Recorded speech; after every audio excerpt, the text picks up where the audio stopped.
जय श्री राम। भवन बसत भा चौथपन, होई न विषय विराग। जन्म गयऊ हरि भगत बिनु, हृदय बहुत दुख लाग। लखन सिया राम जय जय राम।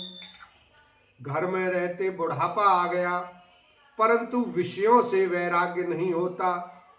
इस बात को सोचकर उनके मन में बड़ा दुख हुआ कि श्री हरि की भक्ति बिना जन्म यों ही चला गया। बारे बस राज सुतई तब दीना, नारी समेत गवन बन कीना। तीरथ बरन मिस विख्याता, अति पुनीत साधक सिद्धिदाता। तब मनु जी ने अपने पुत्र को जबरदस्ती राज्य देकर स्वयं स्त्री सहित वन को गमन किया। अत्यंत पवित्र और साधकों को सिद्धि देने वाला तीर्थों में श्रेष्ठ नौमिषारण्य प्रसिद्ध है। बसई तहाँ मुनि सिद्ध समाजा, हियते हरषि चले मनु राजा। पंथ जात सोहई मति धीरा, ज्ञान भगति जनु धरे शरीरा। वहाँ मुनियों और सिद्धों के समूह बसते हैं। राजा मनु हृदय में हर्षित होकर वहीं चले। वे धीर बुद्धि वाले राजा रानी मार्ग में जाते हुए ऐसे सुशोभित हो रहे थे मानो ज्ञान और भक्ति ही शरीर धारण किए हुए जा रहे हों। पहुँचे जाय धनुमति तीरा, हर्षि नहाने निर्मल नीरा। आए मिलन सिद्ध मुनि ज्ञानी, धर्म धुरंधर नृप ऋषि जानी। चलते चलते वे गोमती के किनारे जा पहुंचे। हर्षित होकर उन्होंने निर्मल जल में स्नान किया। उनको धर्म धुरंधर राजसी जानकर सिद्ध और ज्ञानी मुनि उनसे मिलने आए। जह तह तीरथ रहे सुहाए, मुनिन सकल सादर करवाए। कृष शरीर मुनि पट परिधाना, संत समाज नित सुनहि पुराना। जहाँ जहाँ सुंदर तीर्थ थे, मुनियों ने आदर पूर्वक सभी तीर्थ उनको करा दिए। उनका शरीर दुर्बल हो गया था। वे मुनियों के से वल्कल वस्त्र धारण करते थे और संतों के समाज में नित्य पुराण सुनते थे। द्वादश अक्षर मंत्र पुनि जपै सहित अनुराग। वासुदेव पद पंकरु है, तंपति मन अति लाग। लखन सिया राम जय जय राम। और द्वादशाक्षर मंत्र ओम नमो भगवते वासुदेवाय का प्रेम सहित जप करते थे। भगवान वासुदेव के चरण कमलों में उन राजा रानी का मन बहुत ही लग गया। करहि आहार साक फल कंदा, सुमिरहि ब्रह्म सच्चिदानंदा। पुनि हरि हेतु करन तप लागे, बारी आधार मूल फल त्यागे। वे साग फल और कंद का आहार करते थे और सच्चिदानंद ब्रह्म का सिमरन करते थे। फिर वे श्री हरि के लिए तप करने लगे और मूल फल को त्याग कर केवल जल के ही आधार पर रहने लगे।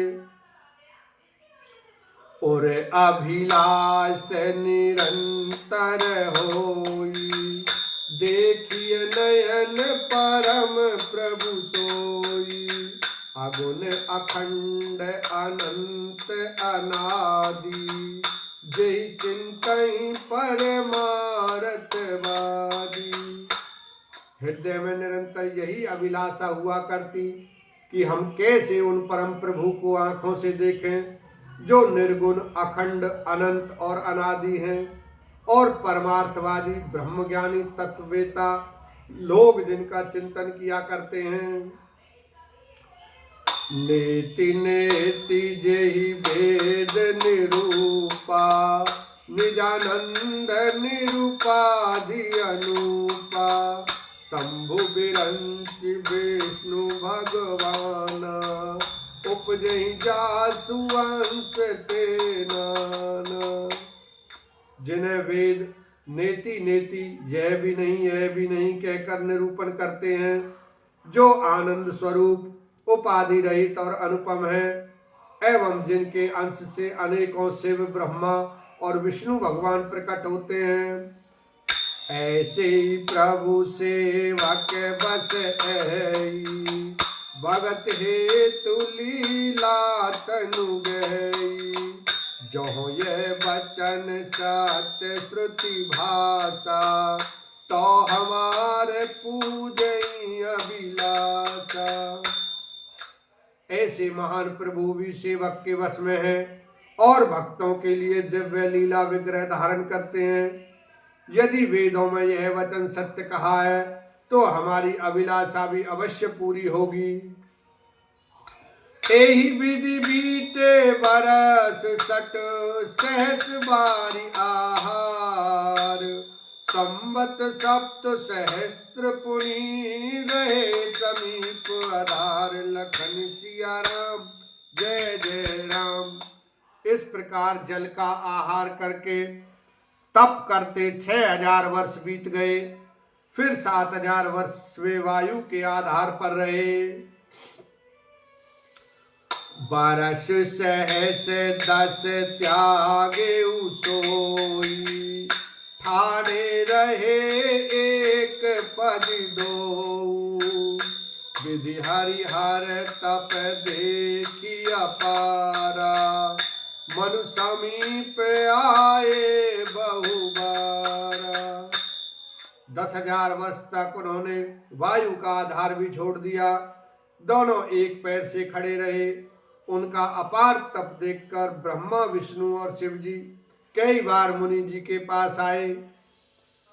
मांगे बर बहु भांति लो भाए, परम धीर नहीं चलई चलाए, अस्थि मात्र होई रहे शरीरा, तदपि मनागमन नहीं पीरा।